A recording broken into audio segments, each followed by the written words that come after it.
Hi guys, I'm Miss H. I am the counseling intern in the counseling department at Yorktown this year. I am working directly under Mrs. Belcher. So for your Tiger Day today, I will be discussing difficult decisions and how to make healthier decisions and smarter decisions and how to do that. So I'm going to get started. So difficult decisions, am I right or am I wrong? Why learn about decision-making skills? Decisions in life become more important and are connected to greater impacts or consequences the older we get. One decision can impact the rest of one's life. A good or bad decision can either positively or adversely change the course of your life or the life of your family. So, going over difficult decisions, this lesson teaches the importance of practicing thoughtful and responsive decision-making skills. A significant component of decision-making is the ability to pause, reflect, and think ahead. A teenage brain often fails to pause and acts impulsively, which can lead to poor choices and/or decisions. So it is critical to teach you students how to hit the brakes and take time to contemplate before making a decision. So I want you to think to yourself for a second, have you ever made a split-second decision that you later regretted? And I want you to raise your hand if this applies to you. And I think all your hands should be raised because all of us have made split-second decisions before, including myself. We are human. We're not perfect. But hopefully this lesson will teach you how to make smarter decisions. So like I had previously said, teen brains are more likely to make rushed or quickly react when making decisions without stopping to think. So, rush decisions, acting before thinking it through. And then during your teen years, your brains are not fully developed, so the complex system used in decision making is not fine-tuned. The more important the decision, the more critical thinking skills must be applied. Determine the importance of a decision by the potential cost of the consequences. If the consequences of your decision are long-term, then spend more time on the process and follow each step of decision making carefully. So two different examples to kind of differentiate the two. Deciding what to order at a restaurant has short-term consequences. And then deciding whether to drink at a party could have long or life-altering consequences.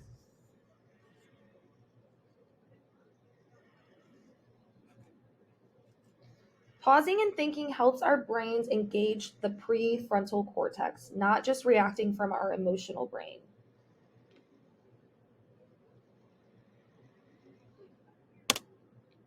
So, good decision making is learned.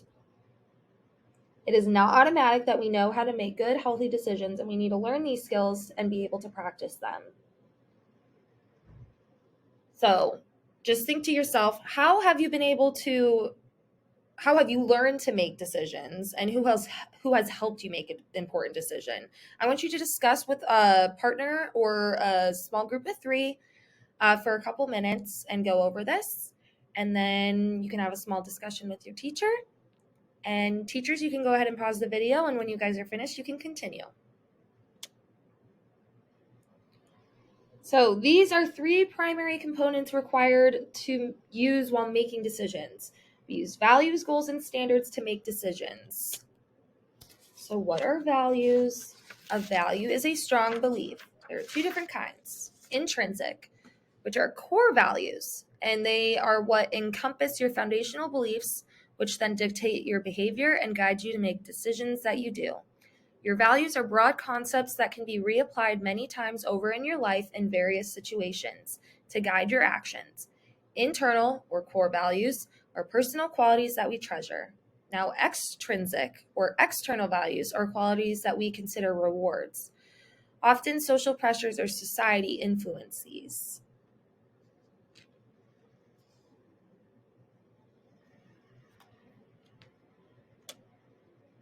So for our first activity, I want you guys to take out a piece of paper and a pencil. And I want you to write down, for about a minute, I want you to write down as many core values as you can think of that are your core values. Some of you might be confused and not know even where to start. They can be really simple. trust, leadership, responsibility, honesty, creativity, ethics, quality, courage, fun, happiness. All of these can go into core values. So I want you to write down as many as you can in about a minute, and then work with that same partner or small group of 3. And I want you all to discuss the core values in which you wrote down. And I want you all to circle the 5 core values that are most important to you. And then have a couple discuss in class, and then we can go ahead and continue. Now that we know what internal values are, now we're going to talk about external values. So external values can include things like job security, public image, social power, promotion, recognition, status, or rewards. So, like I said earlier, extrinsic values are what each person deems important, so often considered the rewards that we seek. So, on that same piece of paper, take a minute and I want you to write down which external values you think are most important to you from this list provided, and then we'll continue.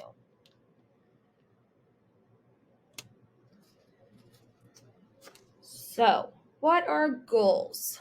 A goal is some point you want to reach within your value system. And there are 2 types. Long-term goals are goals that take a substantial amount of time to achieve, while short-term are goals that can be accomplished in a short period of time. Often, multiple short-term goals can be created or developed to work toward achieving a long-term goal. So an example of a long-term goal might be to make the swim team. 2 short-term goals that could be developed that support that long-term goal and can help you achieve that long-term goal would be to swim at least 45 minutes daily, and then to improve time per lap each month. Now, I want you to take a look at this diagram that I have on the PowerPoint slide. And I want you to take a look at these 6 areas. It talks about family, friends, school, hobbies, health, and fun. I want you all to select one area in your life from these 6 areas and think about what you would like to change in that area. So on that same piece of paper, I want you to talk about, if you could pick one of these areas to change, what would you want to change in that area and why? So take about 3 to 5 minutes to do that, and then you can discuss with your class, and then we'll continue. Now we're going to talk about SMART goals. SMART goals offer a guide to setting effective goals when working toward change and or improvement. So I'm going to talk about what this acronym stands for and how to create an effective SMART goal. So S is for specific. Is the goal clearly written with no ambivalence? Is it clear who needs to accomplish the goal and any support they might expect? M, measurable. Does the goal answer the questions of how many, how much, and or how often? A for achievable. Is this goal realistic and attainable? R, relevant and resources. Does this goal make a difference in your life? What resources do you have and still need to be successful? T for timely. Does the goal state a clear and specific completion date? So, looking back on from the 6 areas on that diagram from the previous slide, I want you to think about the area that you wanted to change. What's a SMART goal that you can create that can help you achieve that change that you want in that specific area? So I want you to take a couple minutes to write that down, and then I want you to share with a partner. And then teachers, when we're finished, we can go ahead and continue the video. But take about 5 minutes to do so.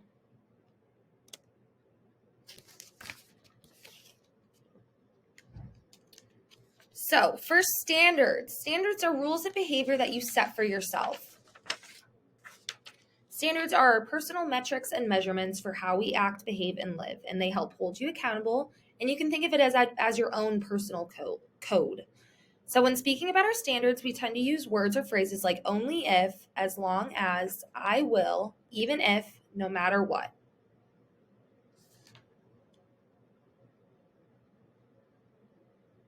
So what would you say your personal standards are? Take a couple minutes to think that over and discuss with a partner, that small group that you guys have previously worked in, and see what you guys can come up with, and then we'll continue the video. Now we're going to talk about the ICED decision-making model. So it is important to take time to be thoughtful and apply critical thinking skills when faced with an important decision. So this model can help you make a healthier decision, and I'll go over this acronym as well. So identifying the problem. It is essential to narrow down the focus of what the problem is you need to address. What is the decision to be made? C is for construct all possible solutions. When facing a decision, it is important to take ample time to brainstorm all possible solutions. During this time, try not to evaluate any of the possible solutions. It is critical when brainstorming solutions to think about different perspectives and different viewpoints. And when doing so, it helps create a list of possible solutions that are diverse. Next is E for evaluate each possible solution. Now you can go ahead and look at how to evaluate each possible solution. Consider potential benefits and consequences. Also, you're going to want to look at how your values, goals, and standards align with each of the possible solutions. During this step, it can be valuable to seek others' guidance, which can be other people in your life you trust and respect that can offer varying perspectives and insight. And then D, decide on a solution.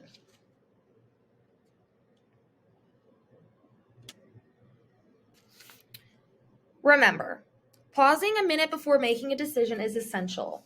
It allows you to consider consequences, weigh harmful outcomes against short-term benefits, determine whether peer pressure is making you do something you'd otherwise not do, get information or advice if you need it. So now we're going to watch a fun video. I don't know if any of you have seen Dead Poets Society, but it is a great movie. And we are going to watch a little clip from it.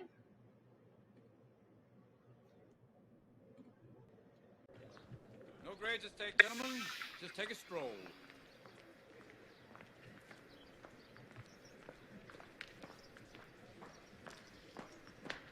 There it is.